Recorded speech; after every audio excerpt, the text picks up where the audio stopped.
අපිට තර්කයක් නැහැ කැමති නම් සිගරට් නෙමෙයි හුලුවත් අපත්තු කරන බීවත් කමන්නේ. නමුත් මේ අපිට ඒක නවත්තන්නද කියනද මේ කියන්නේ ප්‍රොජෙස්ටරෝන් අර ඔසප් චක්‍රයේ දෙවෙනි භාගය වගේ. අර ලිංගික හැඟීම් මේ බොහොම මේ අනුරාගී සිටිවිලි ශෘංගාර ඒවනේ ඒවනේ අර ෆැන්ටසි නේ ෆුල් සීරියස් සීන්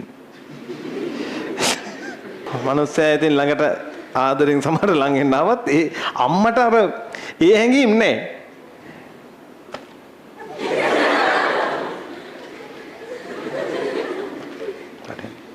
ඒතර මේ ඔයාලට කියන්න පුළුවන් සීමාව මම කියන්නේ තව මේවට කියන්න කරුණු නම් ගොඩ තියෙනවා. ඔයාලා කැම්පස් එකේ හිටියා නම් මම කියනවා.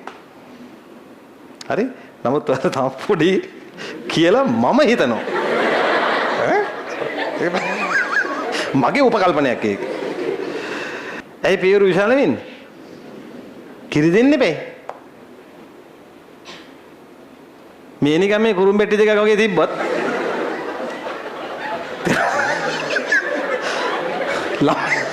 ළමයා මොනව බොන්නද? හරි? එතකොට පියවරු විශාල වෙන්න ඕන තමයි. ඒ හින්දා අනවශ්‍ය විදිහට බය වෙන්න එපා. ඉතින් ගහනු කෙනෙක්ගේ තරුණ බව එතනින් ඉවරයි වගේ ගතියක් තමයි ඉතින් තියෙන්නේ. නමුත් ඉතින් මේන්ටේන් කරගෙන තමන්ගේ ඇඟපත ගැන හිතන එක නරක දෙයක් නෙමෙයි. ඒක විය යුතුයි. ඒක විය යුතු දෙයක්. මේක නිකන් දුනු බහපු ලොරි බාගේ වගේ ඉන්නේ නැතුව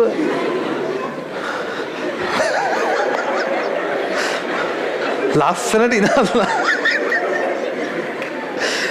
මයම්මල මේව මතක තියාගන්න ඉල්ල හරි. ඒක යකෝ මෙහෙම එකක් සර් කිව්වනේ. ඒ කියන්නේ දැන් තමන් බොන එක වගේම හානියක් බොන තැන ඒක මේ ආග්‍රහණය කරන කෙනාට එනවා. ඒ නිසා ප්‍රෙග්නන්ට් කෙනෙක් ළඟ සිගරට් බොන්නේ එම දැන් බස් එකක වගේ මොකෙක් හරි සිගරට් බොනවා නම් අනිවාර්යෙන් බස් එක නවත්තලම ඌව බස් වල යන්න ඕන. ඇත්ත කතාව මම කියන්නේ. කියන්නේ සිගරට් බොන එක ගැන අපිට තර්කයක් නැහැ. කැමති නම් සිගරට් නෙමෙයි හුලුවත් අපත්තු කරන බීවත් කමන්නේ. නමුත් මේ අපිට ඒක නවත්තන්නද කියනද මේ කියන්නේ මිනිස්සුන්ට පවන්න හොඳ නෑ මේ නේද? තමන් බොනකොට ඒවා යනවනේ සංගෘත කුටීරයකනේ ඉන්නේ. මං බීවට කමක් නැහැ කිව්ව වචනේත් මම ඉල්ලාස් කරගන්නවා. නමුත් නොබී ඉන්න තරමට තමයි හොඳ. නමුත් ඉතින් අර වගේ ප්‍රසිද්ධ ස්ථානවල මිනිසුන් ගැවසෙන ස්ථානවල නේද? දුම්පානය කිරීමෙන් වැළැක්විය යුතුයි. ඒ කියන්නේ තමන් වලකින්න අපි දන්නේ ඒ වළක්වන්න ඕනේ. ඒකට විරුද්ධව කතා කරන්න ඕනේ. යාගේ ඇඟේ පතේ සයිස් එක බලලා. ඒක තේරුම් ගන්නකො ඈ. රයිට්. එතකොට අපි මේක ඉවරයක් කරමු. පළමු ත්‍රෛමාසිකයේදී අධිරෝපිත කලලය මගින් හෝමෝන ස්‍රාවය කරන අතර මොනවද කරන හෝමෝනයක් කියන්නේ? HCG. ඒවා මගින් මවගේ ප්‍රජනක පද්ධතිය යාමනය කරන අතර හරිද කතාව? ඔව්. අම්මට මොකද්ද කරන දේ? HCG ගිහිල්ලා අම්මගේ ඩිම්බ කෝෂයේ කවුද පරිසම් කරන්නේ? පීතදේහය පවත්වා ගන්නවා. කලලයේ පැවතීම පෙන්눔 කරයි. කලලයේ පවතින දෙක උදව් කරනවා. කලලයේ මගින් ස්‍රාවය කරන HCG හෝමෝනයේ මගින් ඩිම්බ කෝෂයේ පීතදේහය පවත්වාගෙන යන අතර එන් ප්‍රොජෙස්ටරෝන් ඊස්ට්‍රජන් ස්‍රාවය කරයි. මේ HCG වලින් යම් ප්‍රමාණයක් මාතෘ රුධිරයෙන් මුත්‍ර වලට මිශ්‍ර වේ. ඒ නිසා ගර්භණී මවකගේ රුධිර හෝ මුත්‍ර පරීක්ෂාවෙන් HCG ඇති බව පහසුවෙන් හඳුනාගත හැකිය. එය ගර්භණී භාවය කලින්ම හඳුනා ගැනීමට පරීක්ෂාවක්. මාස 5ක් ගියාම HCG බලන්න ඕනේ නෑනේ. කලින් අඳුන ගන්න පුළුවන්. ඒක තේරෙන්න ඕනේ ඉතින්. හරි? HCG බලලා. මාස 5ක් ගිහිල්ලත් ගර්භණී බව අඳුන ගන්න බෑ නේද? තේරුමක් නැහැනේ.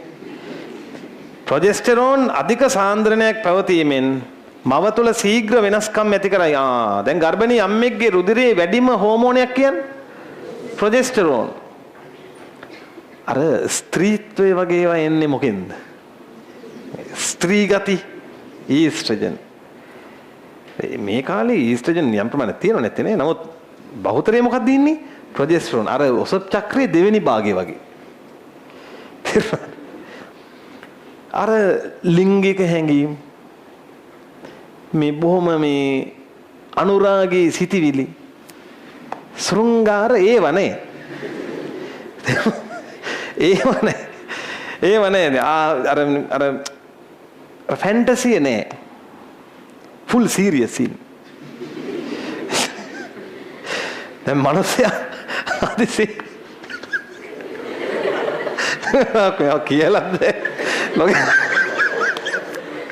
නොකියත් බෑ ඉතින්.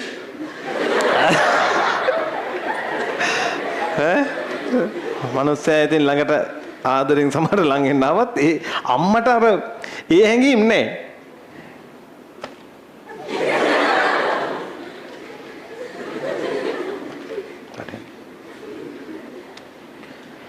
ඒක වගේ ස්වභාවිකව හැදුණු විදියනේ. ඒතර එයා නිතර කන්සර්න් වෙන්නේ මොකක් ගැනද? දරුවා ගැන.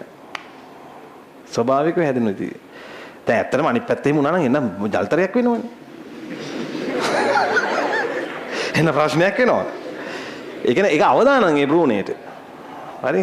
තුවන්න පයින් හිතුනොත් ඒක බ්‍රූනේට අවදානමක්. ඒතර හැම දෙයක් තියෙනවා. හරි? ඒතර මේ ඔයාලට කියන්න පුළුවන් සීමාව මම මේ කියන්නේ තව මේවට කියන්න කරුණු නම් ගොඩ තියෙනවා. ඔයාලා කැම්පස් එකේ හිටියා නම් මම කියනවා. හරි? නමුත් ඔයාලා තව පොඩි කියලා මම හිතනවා. මගේ උපකල්පනයක් ඒක. එතකොට ප්‍රොජෙස්ටරෝන් අධික සාන්ද්‍රණයක් පැවතීමෙන් මව තුළ ශීඝ්‍ර වෙනස්කම් කරනවා. ඩිම්බ මෝචනය හා ආර්තව යන ක්‍රියා දෙකම නවතිනවා. ආර්තව චක්‍රයක් එන්නේ මාස 9ක් යනකම්. කලල බන්දේ මාතෘ කොටස වැඩිම වෙනවා. කලල බන්දේ මාතෘ කොටස කියන්නේ මොකක්ද? කෝරියමද එන්ඩොමෙට්‍රියමද? එන්ඩොමෙට්‍රියම තවත් වැඩෙනවා. පියයුරු හා ගර්භාෂයේ විශාල වීමද සිදුවේ. ඔන්න. ඇයි පියවරු විශාල වෙන්නේ? දැන් මේකද ඉස්සරහට තියෙන ශීරණය. ඇයි පියවරු විශාල වෙන්නේ? කිරි දෙන්න එපේ. මේ නිකන් මේ කුරුම්බෙට්ටි දෙකක් වගේ තිබ්බත්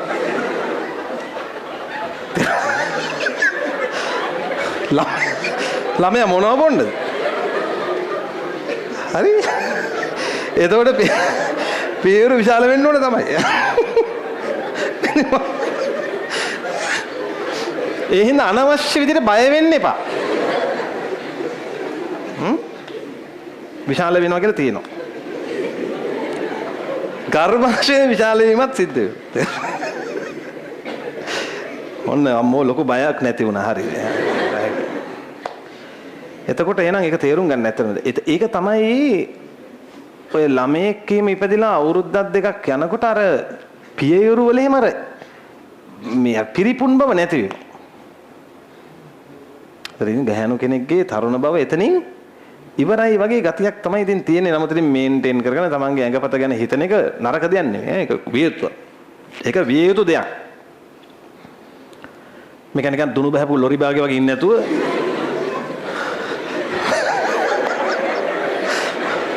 ලස්සනට ඉඳලා මම අම්මලා මේව මතක තියාගන්න ඉල්ල හරි. ඒක යකෝ මෙහෙම එකක් සර් කිව්ව නේද? right ඊළඟ බ්‍රූණය ආසාදන වලින් වළක්වාලන. දැන් මේ බලන්නකො මේ මෙතන මේ ગેප් ගෙල මං ඇන්දේ නෑනේ. දැන් ළමයෙක් ඇතුලේ හැදෙනවා. මෙතනින් ශුද්‍ර ජීවීන් ගියොත් ආසාදනය වෙනවා. ඒ නිසා මම මේක අඳින්න. ගර්භණී කාලයේ මුළුල්ලේම ගර්භාෂයේ සීල් වෙනවා. ගර්භාෂයේ සීල් වෙන්නේ කොහොමද? ගර්භාෂය එළියට ගර්භාෂය මෙහෙම තියෙන ගර්භාෂය එළියට විවර වෙලා තියෙන සිදුර මොකද්ද? ගැප් ගෙලනේ. මෙතන හිර වෙනවා. එන්න ශ්ලේෂ්මල ගුලියක්. දැන් කෙලින්ම ගර්භාෂයට එක්ක ශුද්‍ර ජීවියෙකුට යන්න බෑ. ජීවාණු හරිතයි වගේ හරියට කිව්වොත්. තේරුණාද? කිසිම එකකට යන්න බෑ. ඒක ස්වභාවික ආරක්ෂණයක් දරුවාව ආරක්ෂා කිරීමට. මේකට කියනවා මියුකස් ප්ලග්. මියුකස් ප්ලග්. මේ COUS කියලා තියෙනවා. ඉතින් ඒක මම දන්නේ බ්‍රිටිෂ් හරි ඉංග්‍රීසි හරි දෙකකින් මොකද්ද බ්‍රිටිෂ් ඇමරිකන් ඇක්සන් මොනවද හරියද හරි මියුකස් ප්ලග්. මුකුස් ප්ලග් නෙමෙයි මොකද්ද mucus black. සිංහලෙන් කියනවා තේරුම් ගන්න ඕන. ශ්ලේෂ්මල පිණ්ඩය. ඉතින්